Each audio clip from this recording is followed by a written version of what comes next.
U okviru projekta Novi Pazar Novi poslovi objavljen je javni poziv za izbor nezaposlenih lica iz teže zapošljivih grupa sa posebnim naglaskom na povratnike po sporazumu o readmisiji, Rome i mlade ispod 30 godina koji finansira Nemačka međunarodna saradnja, a implementira GIZ. Javni poziv koji je bio otvoren od 3. do 14. septembra produžen je i konkurs će trajati do 21. septembra.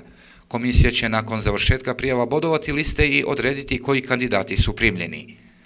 Ponuđena zanimanja su sljedeća: serviser rashladnih klima uređaja, tapetar u proizvodnji namještaja, tesar, serviser mobilnih telefona, kuvar, pomoćnik kuvara, kozmetičar, frizer, knjigovođa, vozač C i E kategorije i serviseri računara.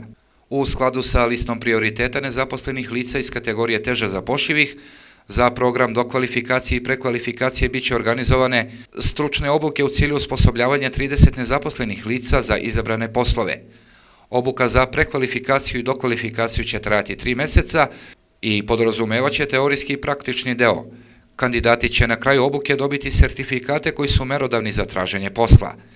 Pozivamo sve naše sugrađane koji pripadaju teže zapošljivim grupama, a to su pre svega ljudi povratnici po sporazumu o readmisiji, Romi i mlađi od 30 godina koji su zainteresovani za ovih 10 zanimanja, da mogu na taj način lakše naći posao, da se prijave, da izvrše prekvalifikaciju ili dokvalifikaciju svojih zanimanja.